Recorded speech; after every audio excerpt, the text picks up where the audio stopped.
بسم الله الرحمن الرحيم ليس لك من الأمر شيء أو يتوب عليهم أو يعذبهم فإنهم ظالمون ولله ما في السماوات وما في الأرض يغفر لمن يشاء ويعذب من يشاء والله غفور رحيم صدق الله العظيم. ليس لك من الأمر شيء أو يتوب عليهم. Engkau wahai Muhammad tidak berhak sedikit pun dalam urusan orang-orang yang ingkar itu. Au yatuba alaihim, sama ada dia Allah menerima taubat mereka ataupun dia yakni Allah menyiksa mereka. Fa innahum zalimun, kerana sesungguhnya mereka itu orang-orang yang zalim. Setengah ahli tafsir menyatakan ayat ini diturunkan untuk menafikan semua strategi yang disusun oleh Nabi SAW. Kerana kemenangan bukan bergantung pada strategi itu, tetapi bergantung kepada pertolongan Allah Subhanahu Wa Taala. Pertolongan Allah yang penting. Kerana seringkali bila seseorang pahlawan selepas daripada peperangan, apabila dia mencapai kemenangan, mereka akan dipuja. Pemimpin selalunya dipuja selepas daripada peperangan yang dia mencapai kemenangan padanya. Oleh kerana itu, pemujaan ini tidak disukai dan boleh membawa kepada syirik. Allah menafikan, laisa laka minal amri syai', kamu tidak mempunyai apa-apa pun dalam perkara kemenangan itu. Allah yang menentukan kemenangan. Sebab itulah Syekh Rashid Ridha menyatakan malaikat dalam peperangan Badar dan dalam peperangan Uhud. Dalam peperangan Uhud, bantuan daripada malaikat yang datang bukannya malaikat. Mengapa demikian? Kerana Rashid Ridha dan muridnya Muhammad Abduh dan muridnya Rashid Ridha tidak mahu tentera bergantung kepada bantuan yang seumpama ini, bergantung kepada malaikat, pertolongan seumpama ini, tetapi hendaklah daripada mereka sendiri yang berusaha. Mereka sendiri yang berusaha. Dalam bahasa sekarang ni, bantuan diberi, mereka tidak beri ikan, tetapi mereka beri pukat. Tak mahu beri ikan. Sebab kalau beri ikan, mereka tidak akan berusaha asyik makan saja. Beri pukat, bagaimana untuk mendapatkan ikan. Demikianlah, begitulah. Tapi sebahagiannya menyatakan malaikat memang turun sendiri dalam kedua-dua peperangan Badar dan Uhud, kata mereka.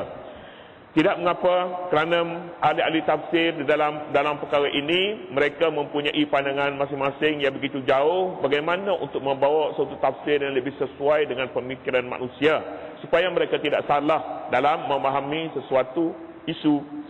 Dalam perkara ini pula, ayat ini menurut Rashid Ridha, dia kata Nabi kita SAW tidak dinafikan, engkau tidak berhak, bukan dinafi, engkau tidak berhak sedikit pun wahai Muhammad dalam urusan, Pak Syah Basna kata dalam urusan orang-orang yang engkar. Tetapi kalau tafsiran Rashid Ridha, dalam urusan kemenangan, bukan urusan orang engkar. Dalam urusan kemenangan itu engkau tidak berhak, kerana urusan itu tertentu bagi Allah. Dalam setengah tafsir pula menyebutkan seperti mana yang dipilih oleh Pak Syah Basmah ini, dia kata engkau tidak berhak sedikit pun wahai Muhammad dalam urusan orang-orang yang engkar, bukan dalam urusan kemenangan. Urusan orang-orang yang engkar, sama ada Allah menerima taubat ataupun Allah menyaksakan mereka. Ayat ini seluruh ahli tafsir menyatakan turunnya selepas peperangan Uhud. Selepas peperangan Uhud. Dalam peperangan ini ada dua peristiwa yang sangat penting. Pertama, satu kumpulan seramai 13 orang keluar daripada rumah tapi tidak sampai ke medan perang Uhud. Mereka dipimpin oleh Abdullah ibni Ubay ibni Salul. Apabila sampai separuh jalan, mereka berpatah balik.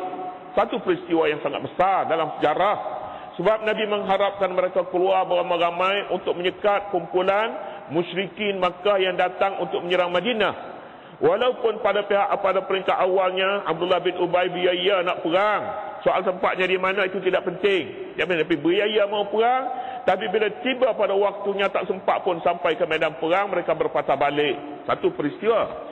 Peristiwa yang kedua pula, Nabi SAW dalam peperangan Uhud ini tercedera, mukanya luka dan 2 batang giginya tercabut. 2 batang gigi namanya disebutnya rubaiyah. Rubaiyah ni 4, sebab taring ni dia 4, 2 di atas 2 di bawah. Jadi dia katanya itu taring lah. Kita kata taring ni hak atas, tapi Arab dia kata yang berkebetulan. Hak atas dengan bawah ni panggil rubaiyah.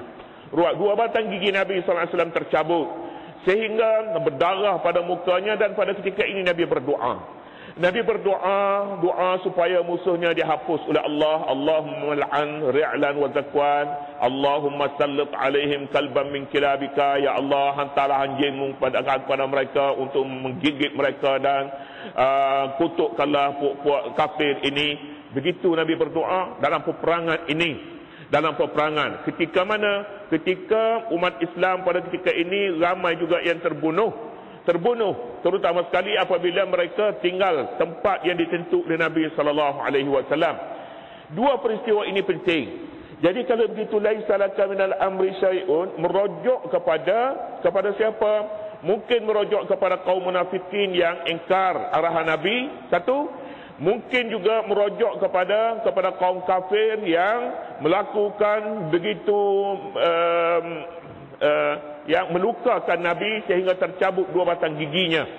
Boleh jadi. Kedua-duanya ini Nabi SAW sangat berduka cita. Allah menyatakan laisa laka minal amri. Engkau tidak berhak sedikit pun wahai Muhammad dalam urusan mereka, sama ada munafikin ataupun orang kafir. Hal itu serah sahaja kepada Allah Subhanahu wa taala. Allah akan buatlah bagaimanapun. Nabi SAW berdoa kepada orang kafir pada ketika itu supaya memeluk Islam. Sangat doa Nabi, meminta supaya Nabi meminta supaya mereka memeluk Islam. Beberapa orang yang pada ketika perang Uhud ini mereka kafir pada ketika itu, selepasnya mereka memeluk Islam. Antara mereka ialah Amr bin al-As, yang kedua Khalid ibn al-Walid, panglima tentera, yang ketiga Ikrimah bin Abu Jahal juga memeluk Islam selepas ini. Bagi orang yang mengaji tafsir, Ikrimah merupakan salah satu daripada jalan tafsir yang sampai kepada kita. Ikrimah. Nabi berdoa. Jadi Nabi berdoa, mereka memeluk Islam selepas ini. Katanya, laisa laka minal amri syai'un aw yatuba alaihim. Engkau wahai Muhammad tidak berhak sedikit pun dalam urusan orang-orang yang ingkar itu. Engkau tidak berhak, yakni engkau tidak berhak, yakni engkau tidak boleh menentukan nasib mereka. Mungkin selepas ini Allah menentukan mereka untuk memeluk Islam, itu Allah punya. Mungkin Allah Subhanahu wa taala memberdasarkan kaum, sama ada kaum kafir ataupun munafikin. Engkau tidak mempunyai apa-apa dalam perkara ini. Ayat ini juga seolah-olah menyatakan bahawa doa ke atas orang kafir itu, dan kafir itu hanya di dalam peperangan ini. Dalam peperangan, selepas perang dalam keadaan damai, kita tidak diajar. Kalaupun Nabi berdoa dalam perang supaya puak Zakwan dalam peperangan, kerana mereka memukul Nabi sehingga berdarah muka Nabi, sehingga tercabut 2 batang gigi Nabi. Ketika ini Nabi berdoa. Nabi berdoa bukan untuk dirinya, tetapi untuk menyelamatkan umat Islam. Adapun dalam keadaan damai tidak menjadi amalan biasa Nabi SAW. Tidak. Nabi pada ketika ini dalam setengah riwayatnya membaca kunut. Kunut Nabi. Dalam kunut Nabi baca doa itu. Kunut. Ulama kita menyatakan, ulama Syafi'i dan Malik. Syafi'i dan Malik kata harus baca kunut. Baca kunut sepanjang umur. Sebab Nabi SAW dalam hadis riwayat Anas, annahu kana yaqnutu ma zala yaqnutu hatta akhir umri. Nabi SAW membaca kunut hingga akhir umurnya. Maknanya sampai mati Nabi baca kunut. Tapi doa kunut bukan doa kunut kutuk orang kafir itu, tidak. Doanya sama ada doa Nabi yang kita baca, Allahumma hadini fi man hadait wa afini fi man afait, yang tu ataupun doa yang dibaca oleh Umar bin Khattab, doanya berbunyi, Allahumma inna nasta'inuka wa nastahdika wa nastaghfiruka wa nu'minu bika wa natawakkalu alaik. Hinggalah seterusnya, panjang sikit doa ni. Salah satu daripadanya Nabi baca, kata Imam Syafi'i dan Imam Malik. Hanya Imam Malik kata kunut ni sebelum rokok. Sebelum rokok. Selepas daripada baca-baca dalam qiyam tu, angkat tangan berdoa, kemudian lepas itu rokok, lepas itu sujud. Sujud. Imam Syafi'i kata selepas rokok. Selepas rokok. Bahasanya, doanya boleh mana-mana pun tak apa. Allahumma inna nasta'inuka, Allahumma hdini, boleh. Imam Abu Hanifah dan Imam Ahmad bin Hanbal, dia kata tidak ada doa kunut. Kunut dalam perang saja, lepas tu tak ada kunut dalam subuh ni, tak ada. Tak ada. Sebab Nabi dalam hadis riwayat Muwatta ni kan Imam Malik kata sunat baca kunut. Tapi hadis yang diriwayatnya, dia kata tidak, Nabi tidak pernah membaca kunut, dan imam-imam dan khulafa'ir rasyidin juga tidak pernah berkunut. Dalam hadis riwayat Muwatta, kalau Imam Malik susun, tapi Imam Malik kata sunat nak baca kunut. Hadis diriwayatnya tidak. Begitu, dia berbelit sikit. Berbelit. Tapi bagaimanapun terpulanglah kepada siapa nak kunut, tak nak kunut pun tidak mengapa. Tapi kalau kunut ni kita minta sesuatu. Kalau Tuhan beri, dia beri kepada orang minta dulu. Orang tak minta, dia tak beri. Beri macam mana dia kata? Tak minta. Dia tak boleh nak tuntut apa-apa. Tak boleh. Kita kata hadis tak sahih. Tak sahih pun Imam Syafi'i pakai. Kita tak ikut Imam Syafi'i. Kalau begitu tak apalah. Baca pun tak apa, tidak pun tak apa. Laisa laka minal amri syai'un aw yatuba alaihim. Engkau tidak berhak sedikit pun wahai Muhammad dalam urusan orang yang ingkar.